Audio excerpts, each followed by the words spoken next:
Hari inkuru iriko ivugwa hirya nino mu bihugu bitandukanye eka no ku migabane itandukanye. Iyo nkuru nayo ni inkuru iriko ivuga ku bijanye n'ikibuye kizohava kigwa itariki 29 z'ukwezi kwa kane umwaka w'2020. Vyukuri iyo nkuru je kubganje nk'uno munsi nuko nama ngerageza kubarondera amakuru atomoye, amakuru ari ku murongo nje ndayihakana kuko uburyo iyo nkuru yoba ivugwa abantu bayitahuye nabi. Eka kandi kindi naco nuko bariko bayivuga ukutariko. Muri make novuga yuko vyoba ari nk'ibihuha. Nimba naho wo bufise ubwoba nuko no kubwira ko uzotegerezwa kwa mu bufise, kuko witegereje ibivugwa n'abashakashatsi nuko inyuma y'iyi si yacu hama harengana ibibuye birenga 2000 ku munsi. Bisigura ko byose bitera bisa nk'ibije gusekura iyi si yacu. Mu masi yose wobuzi yobabaho n'ayandi tutobatuzi nuko iyi si yiwacu ariyo isi yonyene imwe isanzwe ifise rukuruzi rudasanzwe canke ivyo twokwita smako. Bisigura ko ibibuye byose vyama vyifuza ko vyoza gusekura iyi si yacu, ariko nta munsi numwe birigera bikunda, usivye ko hari ivyo bashakashatsi bigeze kuvuga vyigeze kuba inyuma y'imyaka canke ivyo tokwita inyuma y'imyaka imiliyoni 65. Ivyo navyo nta kuri kunini babifitiyeko. Reka vyose uno munsi tubaza kubishira ahagaragara. Imbere yuko dutangura inkuru yacu y'uno munsi no kubwira ati rema ubanze utubwoba ku ruhande kandi ubanze wumva amahoro muri wewe, kuko uno munsi nje kukuremesha kubw'ivyo bihuha biriko bica hirya nino. Twitegereje ibintu vyoba biriko bivugwa hirya nino ugerageje kubiha amatwi n'umutima ni ibintu bishobora kuguhabura muri wewe. Eka twongeye kuraba mu myaka yaheze incuro zimaze kuvugwa yuko ibibuye bizohava bikoroka canke yuko itariki kanaka azohava hakoroka ibibuye hamaze gucaho incuro zirenga amajana n'ayandi.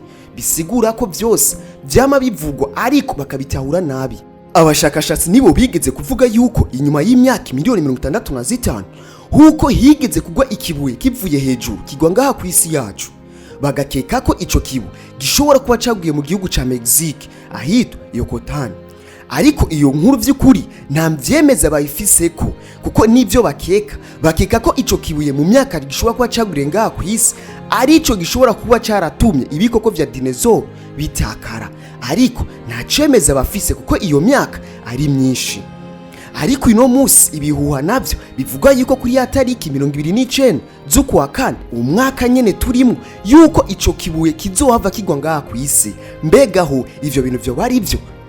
Ibihe nk'ibi subwa mbere bibaye, kuko nongeye kukwibutsa kandi mu mwaka w'2000 abantu aho bashoboye kurara barasenga, abandi bagenda kuryama mu bibuga vy'imipira y'amaguru, abandi benshi naho yabadasenga muri iyo myaka muri ico gihe yaraye arasenga yiteze ko umuhero ugiye kuba. Hari n'ikindi gitabo citwa Production 2000 Jesus Could Return cyavuga yuko mu ijoro ry'umwaka w'1999 isaha 5 z'ijoro n'iminota 59 yuko uwo munota wari ugiye gukurikira hategerezwa kubaho ibintu bitigeze bibaho ngaha ku isi, ariko ivyo byose vyabaye nk'ibihuha.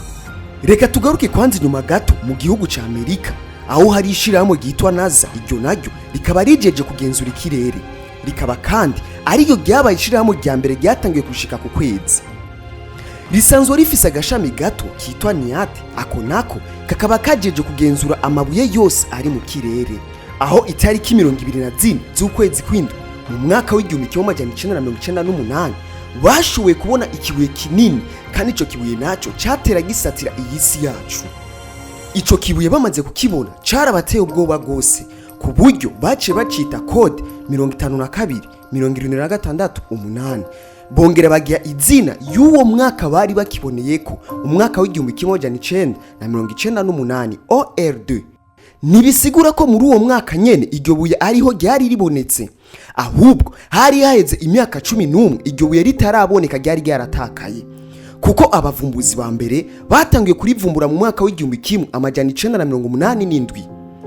Nibuye risanzwe rizi cane n'abashakashatsi ku buryo bo atabwo baryari ribateye, kuko bari basanzwe barizi bivanye n'ukuntu bo bari baraharuye kera. Bari baraharuye yuko rizohava rigwa ngaha ku isi mu mwaka w'2197.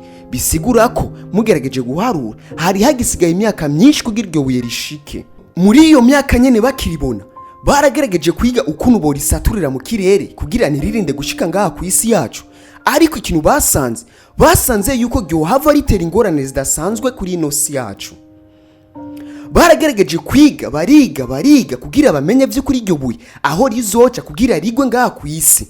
Ikintu kimeze nk'ibanga batahuye nuko mu mwaka wa 2017 abashakashatsi nibo bashoboye kuvuga yuko iryo buye rizotegerezwa guca ku ruhande y'iyi si yacu, kandi nta ngorane n'imwe, nta kibazo na kimwe rizotera. Kandi ikintu baciye bashikiriza, baciye bavuga yuko rizotegerezwa guca iruhande y'iyi si yacu itariki 29 z'ukwezi kwa kane umwaka wa 2020, bisigura ubu mwaka nyene turimwo. Ubwa mbere na mbere iryo buye bakiribona babona yuko ryasa na ryarindi bakeka yuko ryoba ryaguye mu gihugu ca Mexique rihitana ibikoko vya dinosaur, ariko mu nyuma yaho basanze yuko atana kimwe rizohava ryonona kuko rizoca kure y'isi. Bisigura ko izo nkuru ziguma zivugwa yuko iryo buye rizohava rigwa ngaha ku isi yacu atari byo. Rero nokubwira ko worema mu mutima wawe kuko isi yacu ikingiwe. Reka tugarukirize ngaha inkuru yacu y'uno munsi kuko umuco ukubijanye n'iryo buye nahejeje kubibashikiriza. Wariko bashikiriza inkuru ni Irakoze Adolphe. Televiziyo yanyu nayo ni Wakalite TV. Mushobora kudukurikirana kuri Facebook cyangwa Instagram kuri iryo nyene zina rya Wakalite TV.